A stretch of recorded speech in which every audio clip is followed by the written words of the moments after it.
Perkenalkan, nama saya Elmo Muslimah dengan NIM 010122011025. Di sini saya berasal dari kelas 6A atau 6 kuantitatif dari program didik pendidikan agama Islam, akan menyampaikan jawaban soal ujian tengah semester dari mata kuliah metode penelitian kuantitatif yang diampu oleh Bapak Dr. Manpan Derajat.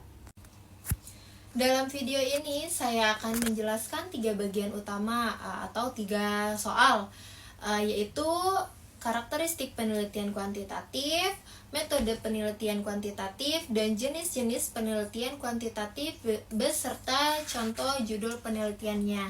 Semoga penjelasan saya dapat dimengerti dengan baik dan bermanfaat. Oke, kita masuk ke yang pertama, yaitu penelitian kuantitatif adalah pendekatan ilmiah yang digunakan untuk meneliti fenomena tertentu dengan cara mengumpulkan data dalam berbentuk angka dan kemudian dianalisis menggunakan teknik statistik. Karakteristik utama dari penelitian kuantitatif dapat dilihat dari beberapa aspek yang akan saya sebutkan, yaitu yang pertama dari aspek desain. Desain penelitian kuantitatif bersifat baku dan terstruktur. Penelitian ini sudah memiliki rencana yang sistematis sebelum data dikumpulkan. Misalnya mulai dari perumusan masalah, hipotesis, lalu ada variabel yang diteliti, sampai pada teknik analisis data yang akan digunakan. Lalu yang kedua ada dari aspek tujuan. Tujuan penelitian kuantitatif adalah untuk menguji hipotesis, menjelaskan hubungan antar variabel, dan membuat prediksi. Hasil penelitian ini biasanya digunakan untuk mengambil kesimpulan yang dapat digeneralisasi ke populasi yang lebih luas. Lalu selanjutnya yang ketiga yaitu teknik pengumpulan data. Dalam penelitian kuantitatif dapat dikumpulkan dengan menggunakan instrumen seperti kuesioner, angket, tes, dan skala pengukuran. Instrumen tersebut harus valid dan reliable agar data yang dikumpulkan akurat. Lalu selanjutnya yang keempat itu ada aspek data. Data yang dikumpulkan dalam penelitian kuantitatif berbentuk angka, misalnya skor hasil belajar, jumlah penghasilan, atau tingkat kepuasan. Data ini kemudian dianalisis secara sistematis menggunakan perangkat lunak seperti SPSS. Yang kelima yaitu ada aspek sampel. Penelitian kuantitatif menggunakan sampel yang besar dan representatif dari populasi. Teknik pengambilan sampel biasanya menggunakan random sampling atau teknik sampling probabilitas lainnya. Lalu selanjutnya yang keenam yaitu ada dari aspek analisis. Analisis dalam data ini, dalam penelitian kuantitatif ini menggunakan statistik baik deskriptif maupun inferensial. Contohnya seperti korelasi.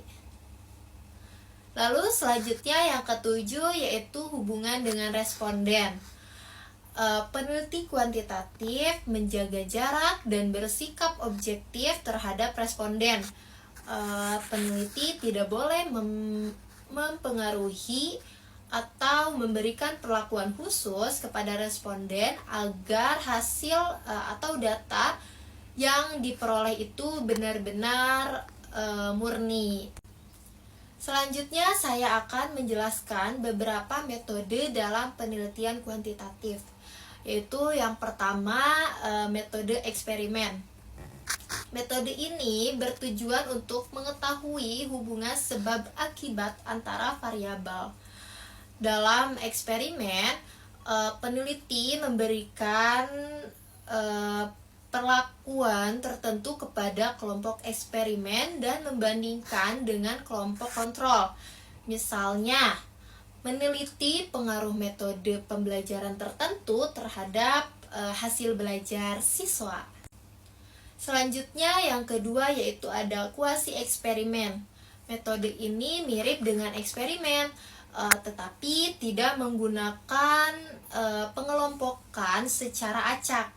Biasanya digunakan ketika peneliti tidak bisa mengontrol seluruh variabel bebas. Misalnya dalam setting sekolah, kelas yang sudah terbentuk digunakan sebagai kelompok eksperimen dan kontrol. Lalu yang ketiga ada ex post facto. Penelitian ini dilakukan untuk mengetahui hubungan sebab akibat setelah kejadian terjadi. Peneliti tidak memberikan perlakuan apapun. Misalnya meneliti pengaruh latar belakang keluarga terhadap prestasi akademik siswa. Lalu selanjutnya yang keempat ada survei. Metode survei digunakan untuk menggambarkan, untuk menjelaskan sesuatu fenomena berdasarkan data dan sampel yang diambil dari populasi. Misalnya penelitian tentang tingkat kepuasan mahasiswa terhadap pelayanan perpustakaan. Lalu selanjutnya yaitu yang kelima ada evaluasi. Penelitian evaluasi ini bertujuan untuk menilai keberhasilan atau program, kegiatan atau kebijakan. Misalnya mengevaluasi efektivitas program pelatihan guru di suatu daerah. Lalu selanjutnya yaitu ada jenis-jenis penelitian kuantitatif dan masing-masing contohnya. Yaitu yang pertama ada penelitian korelasional. Jenis ini meneliti hubungan antara dua variabel atau lebih. Penelitian ini tidak untuk mencari sebab akibat atau hanya hubungan. Contoh judulnya itu adalah hubungan antara disiplin belajar dan prestasi akademik mahasiswa pendidikan agama Islam. Lalu yang kedua ada penelitian komparatif.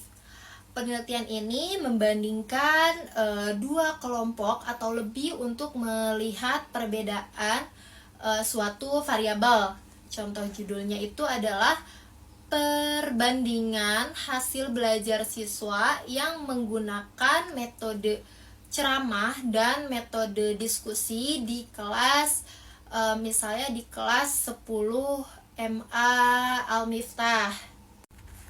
Lalu yang ketiga itu ada penelitian kausalitas. Penelitian ini untuk mengetahui pengaruh suatu variabel terhadap variabel lain atau hubungan sebab akibat.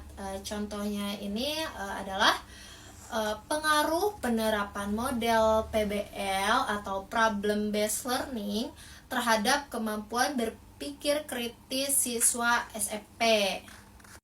Lalu selanjutnya yang keempat yaitu penelitian deskriptif. Penelitian ini menggambarkan fenomena yang terjadi di lapangan secara sistematis tanpa menganalisis hubungan antar variabel.